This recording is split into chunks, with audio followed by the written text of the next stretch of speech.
नमस्कार व्यूअर्स, मैं हूं अमीश देवगन और आप देख रहे हैं देश का सबसे लोकप्रिय कार्यक्रम आर पार। सियासत में एक अनोखा संयोग दिख रहा है क्योंकि राम और रामचरितमानस के नाम पर विपक्ष ने एक राजनीतिक चाल चली। खासतौर पर इंडिया गठबंधन ने हिंदू समाज के भीतर बंटवारे की लकीर खींचने का भरपूर प्रयास हुआ। दलितों को हिंदुओं से अलग करने का एजेंडा भी चलाया गया और बात जाति वाली जनगणना तक पहुंच गई। लेकिन संयोग देखिए कि राम के नाम पर विपक्ष ने जो सियासी गेम प्लान तैयार किया, बीजेपी ने उसकी तोड़ भी प्रभु श्री राम के नाम पर निकाल डाली है। प्रधानमंत्री मोदी ने कहा है कि मां भारती को जातिवाद और क्षेत्रवाद के नाम पर विभाजित करने वाली सोच का दहन करना बड़ा आवश्यक हो जाता है। विपक्ष की जाति वाली सियासत पर यह प्रधानमंत्री मोदी का अब तक का सबसे डायरेक्ट अटैक है। लेकिन दूसरी तरफ से साधु संतों पर शब्दबाण छोड़ने का सिलसिला लगातार जारी है और साथ ही पूरी ताकत से जाति वाले सर्वे का ढोल पीटा जा रहा है। लेकिन आज सबसे बड़ा सवाल है, क्या 2024 के लिए तैयार किए गए विपक्ष के राजनीतिक फॉर्मूले की हवा निकल गई है? आज इसी सवाल पर होगी देश की सबसे बड़ी बहस। जातियों का तोड़ राम नाम से जोड़। आप आवाज दीजिए वहां से, जय जय श्री राम। जय जय श्री राम। रावण का दहन बस एक पुतले का दहन न हो, एक दहन हो उन शक्तियों का जो जातिवाद और क्षेत्रवाद के नाम पर मां भारती को बांटने का प्रयास कर। विपक्ष की जाति वाली राजनीति पर पीएम मोदी का डायरेक्ट अटैक है। लेकिन एक तरफ जाति वाली राजनीति पर प्रहार है तो दूसरी ओर विपक्ष की राजनीति को ध्वस्त करने के लिए धर्म वाला फार्मूला है। आज हमें सौभाग्य मिला है कि हम भगवान राम का भव्यतम मंदिर बनता देख पा रहे हैं। दिव्य मंदिर, सदियों की प्रतीक्षा के बाद हम भारतीयों के धैर्य को मिली विजय का प्रतीक है। लेकिन दूसरी तरफ हिंदू धर्म और साधु संतों को कोसने का मिशन जारी है। साधु संत और धर्माचार्य के देश में ये नरपिशाच है, आतंकवादी हैं, अपराधी हैं। ये कुख्यात आपराधिक चरित्र के लोग हैं जो साधु वेश में अपने को छिपाए हुए हैं।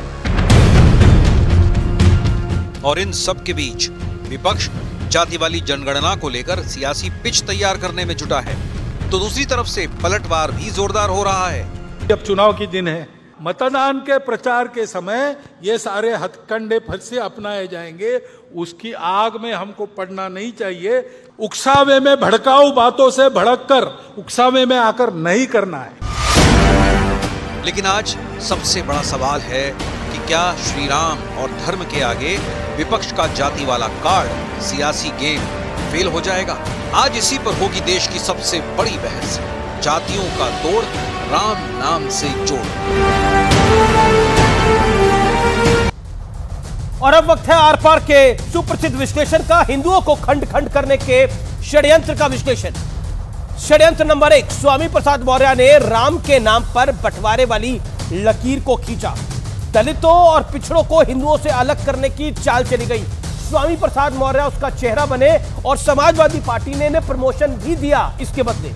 षड्यंत्र नंबर 2, बिहार में जाति वाली सर्वे का दांव चला गया। विपक्ष ने पूरे देश में जातिगत जनगणना का ढोल पीटा है और यह बताने की कोशिश है कि जातिगत जनगणना से सब समस्याओं का हल हो जाएगा। असल में विपक्ष चाहता है कि जातिगत जनगणना से हिंदुओं में बंटवारा हो जाए और 20 तो हमारा है ही, यानी 80 में बंटवारा, 20 तो है हमारा। बढ़ता हूं मैं आगे। षड्यंत्र नंबर 3, हिंदू और हिंदुत्व को एक दूसरे से अलग करने का प्रयास हुआ। राहुल गांधी ने हिंदू और हिंदुत्व को अलग करने का प्रयास किया। अवधेशानंद गिरी महामंडलेश्वरों के महामंडलेश्वर, उनसे जब मैंने सवाल पूछा था तो उन्होंने कहा था कि जैसे सूर्य और सूर्य की रोशनी अलग नहीं है, जैसे फल और फल का रस अलग नहीं है, वैसे ही हिंदू और हिंदुत्व अलग नहीं है। लेकिन राहुल गांधी ने, कांग्रेस ने हिंदू और हिंदुत्व को अलग करने का प्रयास किया। यह भी षड्यंत्र नंबर 3 था। षड्यंत्र नंबर 4, सनातन का विरोध ही नहीं बल्कि इसे समाप्त करने का एजेंडा चलाया गया। और इंडिया अलायंस, यानी जिसमें कांग्रेस है, समाजवादी पार्टी है, आम आदमी पार्टी है, शिवसेना, उद्धव गुट है, डीएमके है। डीएमके के सर्वोच्च नेता उदयनिधि स्टालिन यानी एमके स्टालिन के सपुत्र, तमिलनाडु के मुख्यमंत्री के बेटे जो मंत्री हैं, उन्होंने इरेडिकेशन ऑफ सनातन धर्म बोला, यानी सनातन धर्म को समाप्त करने की बात बोली और किसी ने विरोध नहीं जताया। बड़ा सवाल, क्या राम नाम का ब्रह्मास्त्र चलाकर बीजेपी ने जाति की सियासत को ध्वस्त करने का प्रयास किया है प्रधानमंत्री मोदी द्वारा? मेरे साथ गौरव भाटिया हैं। इस चर्चा के अंदर बड़ी महत्वपूर्ण चर्चा है आज की, और यह पॉलिटिकल चर्चा है। मेरे साथ बीजेपी के प्रवक्ता गौरव भाटिया हैं, शादाब चौहान है मेरे साथ, नेता पीस पार्टी के। मेरे साथ विवेक श्रीवास्तव हैं आज, जिन्होंने ठंड का ऐलान कर दिया है क्योंकि कोई हुडी डालकर आए हैं आज। और मेरे साथ स्वामी दीपांकर साहब जुड़ रहे हैं, जो कि आध्यात्मिक गुरु हैं, उनका अभिनंदन है। रवि श्रीवास्तव है मेरे साथ, उनका अभिनंदन है। आप तमाम लोगों का स्वागत है। मैं शुरुआत में 50 सेकंड विपक्ष को देता हूं अपनी बात को रखने के लिए। विवेक जी, शुरुआत आपसे करते हैं। आपको आवाज मिल रही है मेरी? विवेक जी।